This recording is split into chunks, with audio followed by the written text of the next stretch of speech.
and he often told me how hard life was under communist China. He told me stories about not having enough food to eat and always feeling hungry.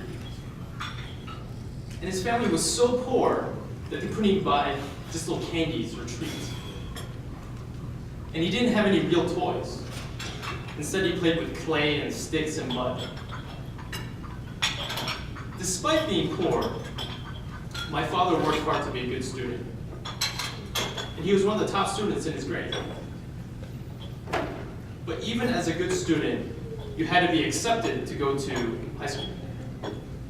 And unfortunately, even as a good student, he was not given the chance to go to high school.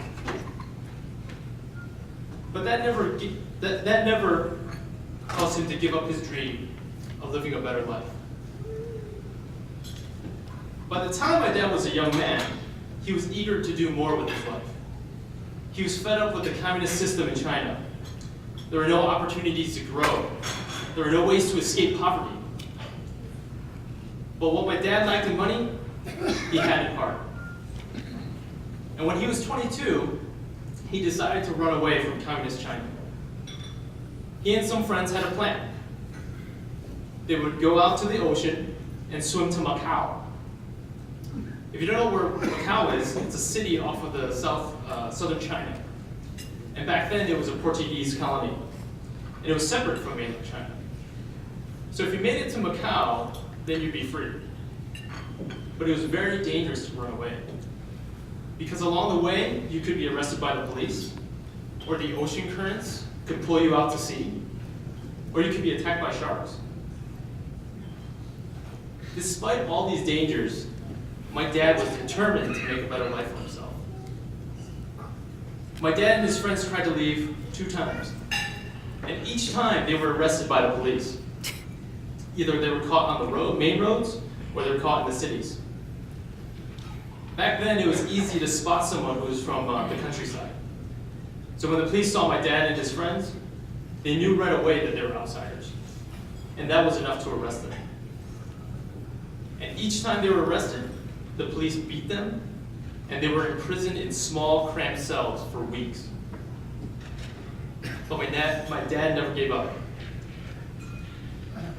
On their 3rd try, learning from their mistakes, they decided to avoid the cities and main roads, so the police would not see them.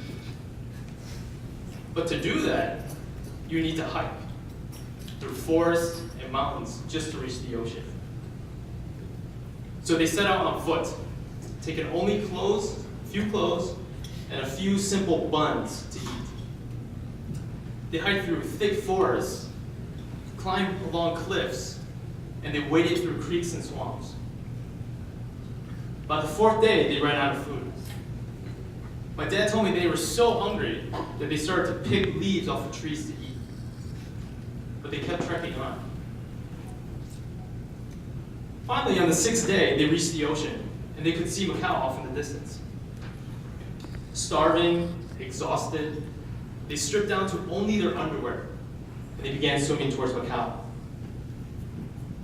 It took them the entire day to swim, but they finally made it.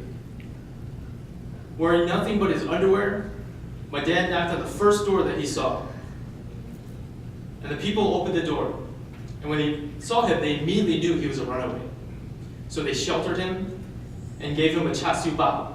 That's a pork bun. He was so hungry, he said that was the best char siu bao that he had ever eaten in his entire life. And to this day, he still remembers how that char siu bao tastes. But more than that char siu bao, my dad was finally free from communism. In the following years, my dad would go to culinary school in Hong Kong, where he developed the skills to become a Chinese chef. Soon after, he immigrated to the United States, and he worked in a Chinese restaurant in Chicago's Chinatown. When he arrived, he had little money, he didn't speak English, and he didn't have a high school degree. But that didn't stop him from being more than just a cook. He went to night school, and he learned how to speak English and about American culture. He read newspapers and books to keep his skills sharp. My dad never stopped learning, and never stopped working hard. Eventually, my dad met my mom, and together they opened their own restaurant, and they poured their hearts into it. Long hours, back-breaking work, stress, headaches, ups and downs. My parents did everything they could to give me a good life in America, and I am eternally grateful to them.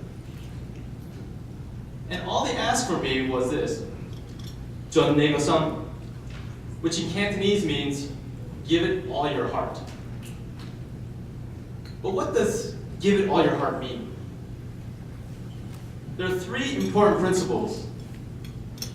1, always do your best. 2, always strive to improve yourself. And 3, never give up. Firstly, always do your best. That is the least you must do. Because if you don't try your best, then you're cheating yourself. You've already lost the race before even arriving at the starting line. You can only expect great things from yourself if you try your best. If you don't try your best, you can't expect the best outcome. One word comes to mind. YOLO. Anybody know that word? Y-O-L-O. Anybody know? Yeah, yes. What does it mean? That's right. You only live once. I often see YOLO associated with kind of bad decisions, such as destructive or reckless behavior, which doesn't make sense to me because YOLO, you only live once. It should be every reason for you to take your best shot, to make good decisions, and to do everything in your power to have a good and successful life. And my parents inspired me to do my best, because they did their best to come to this country and make a better life.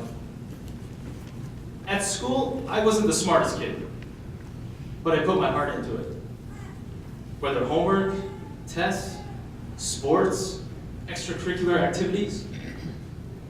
And in the end, I fulfilled my dream of going to college, and I became the first person in my family to attend. But what if your best is not good enough? What if you tried your hardest and you still fell short? Well then, number 2, always strive to improve yourself. Nobody is perfect. Everyone has room to get better, whether it's getting a better grade, getting better at a sport, getting better in anything. Even if you gave your best and you still fell short, don't be discouraged. Learn from your mistakes.